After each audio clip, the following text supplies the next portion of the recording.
예, 이번 시간에는 기초 사용 매뉴얼에 대해서 한번 배워보도록 하겠습니다. 닥터골드 프로그램을 사용하시기 위해서 맨 먼저 사용자의 정보라든지 그리고 프로그램을 사용하시기 위해서 가장 기본적인 활동을 해주는 것을 말씀드립니다. 자, 사용자 정보를 먼저 입력해 주셔야 되겠죠. 1등급 관리자가 등록이 가능하며 1등급 관리자가 사업명을 입력을 해주시고,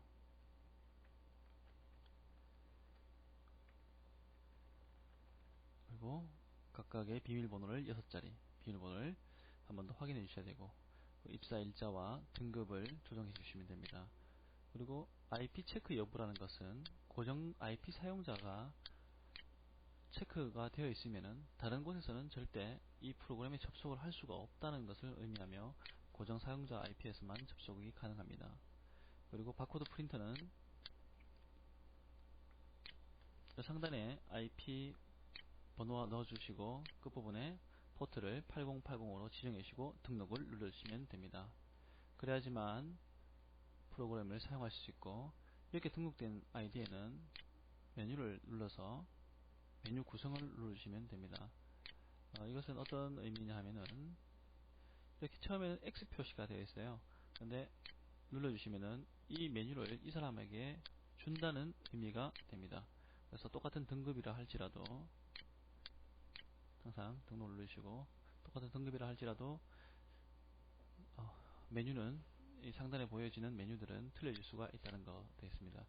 그리고 각자의 사용자 정보를 수정하시려면은 수정을 누르시고, 이분이 퇴사를 하게 되면은 퇴사를 누르시면 더 이상 이 사람은 사용을 못하는 것이 됩니다. 마찬가지로 사용자 정보 변경에서 각자 개인의 정보를 변경하실 수 있습니다.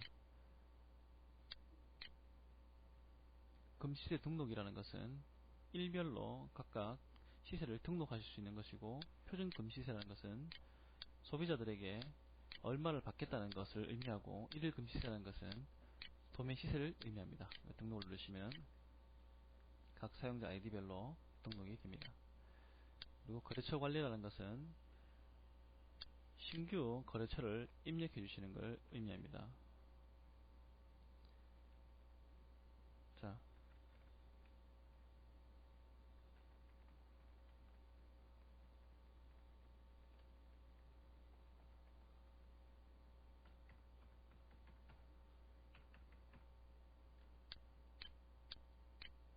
이렇게 거래처 번호를 입력해 주실 수 있습니다. 입력 폼은 특별한 것이 정해져 있지 않고, 여기에 주소라든가 업태, 업종에다가 은행 결제 통장 번호라든가 그런 것을 넣어주셔도 상관없습니다. 자, 그리고 타사 관리는 매장별 입점에 있는 타사 관리를 말씀드리는 거고, 타사 등록을 하시면은 입점 타사명을 등록하셔가지고 저 경쟁사에 관리를 하실 수 있고, 마진율 관리라는 것은 각 분류별로 등록되어 있는 상태에 마진을 적용시켜 주는 겁니다. 자동 마진을 적용시켜 주는 것이고, 등록을 누르셔가지고 일용 세트에 귀걸이는 마진을 몇 배를 하겠다는 자동 마진을 넣어주시는 것을 의미합니다. 이렇게 들어가는 거에 대해서는 마진율 적용을 항상 눌러주셔야지만 적용이 됩니다. 자, 그러면은 가장 이 프로그램을 사용하기 위해서 사용하셔야 될 때 기초관리에 대해서 알아보도록 하겠습니다. 기초관리에서 거래명세서 코드 등록은 첫 장에 입고하실 때에 신규 입고에 입고되어지는 거래명세표를 의미하며,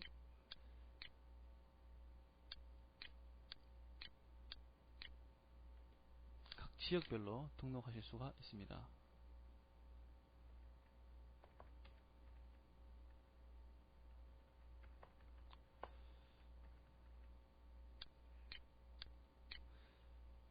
이것은 입고할 수 있는 매장이 여러 군데가 있을 때에 사용하시게 됩니다. 한번 등록하신 거에서는 이 입고 작업이 한 번이라도 있었으면은 삭제를 하시면은 절대 안 됩니다. 그리고 품위 코드는 기본적으로 등록되어 있는 것이고 중량 단위 코드도 동일하며, 이 프로그램을 사용하시면서 가장 중요한 거 대분류, 소분류 코드에 대해서 말씀드리겠습니다.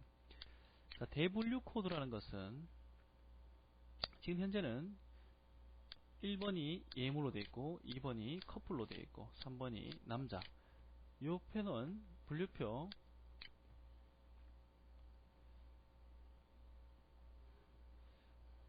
보석 분류표 코딩표에서 나타난 것처럼 대분류에 대해서 나옵니다. 대분류는 2라고 시작되는 것은 커플의 종류가 되는 거죠. 그럼 쉽게 말해서 커플 반지면은 2R이 되겠죠. 그게 분류 코드를 의미합니다. 자, 분류 코드는 편의상 기본적인 의미로 나누어져 있습니다. 이것을 잘 참조하셔서 새로 추가를 하신다든지 아니면 이것을 그대로 따라 주시면 됩니다. 자, 등록하실 때에도 항상 이렇게 코드를 넣어주시고 코드명을 넣어주시면 됩니다. 그리고 소분류라는 것은 아까 전에 얘기했듯이 R, A, B, C, D를 넣어가지고 이것이 어떤 데 쓰인다는 것을 의미하죠. 메인석은 이대로 두시면 되고 색상 코드도 이대로 주시면 됩니다. 향후에 하나를 더 추가할 때에는 여기다가 더 추가를 해주시면 됩니다.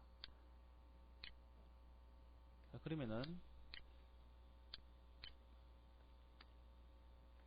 여기 보시면은 6이라는 것이 있는데 6이라는 것은 어떤 의미냐면은 체인과 같은 핸드폰 줄이라든지 체인 같은 단형적인 제품, 하나의 제품으로서 완성이 된다는 거죠. 쉽게 말해서 메달에도 보면은 세트 개념이 있지만 애기 메달이라든가 이런 것들에 대해서는 단형 메달로 취급하셔도 상관은 없습니다. 그래서 6P를 넣어주시면 되겠죠. 그리고 핸드폰 같은 경우는 6H가 되겠죠. 이런 식으로 제품 분류 코드를 항상 분류를 하시는 게 중요합니다. 그리고 상품 분류 코드에도 중요한 분류 코드가 있는데, 이것은 상품 분류 코드라는 것은 거래처에서 상품이 존재하지 않을 때에 사용하는 것을 의미합니다. 상품이 존재하지 않은 제품들에 대해서 임의적으로 상품 모양을 만들어 주시는 걸 의미하죠. 자, 그러면 패션 주얼리에서 보시면은 이런 부분이 되겠습니다. 여기 보시면은 코드 1, 2, 3, 4가 있는데 이것은 1, 2, 3, 4가 되죠. 자, 첫 번째 것은 귀걸이의 형태가 되고, 두 번째 것은 발의 모양, 그리고 세 번째 것은 큐빅 모양, 네 번째 것은 큐빅 색깔이 됩니다. 보통 상품 번호가 없다는 것은 귀걸이가 대부분이고요. 이 코드는 00과 00으로 나눠집니다. 귀걸이 형태와 발 모양, 쉽게 말해가지고 1F라고 그러면 딸랑이 귀걸이가 되는 거죠. 그리고 RW라는 것은 라운드고 색깔은 흰색이 들어가는 거죠. 자, 여기서 예를 든다면은 1F 다시 RW가 되겠죠. 이런 형태의 제품이 사용된다고 보시면 됩니다. 자, 그러면은 이것을 어떻게 사용하냐 하면은 이런 기초 관리를 해주심으로 인해서 입고 관리에서 신규 입고라든지 모든 상품을 입고하실 때 사용할 수 있습니다. 자, 그러면은 어떤 하나의 거래처에서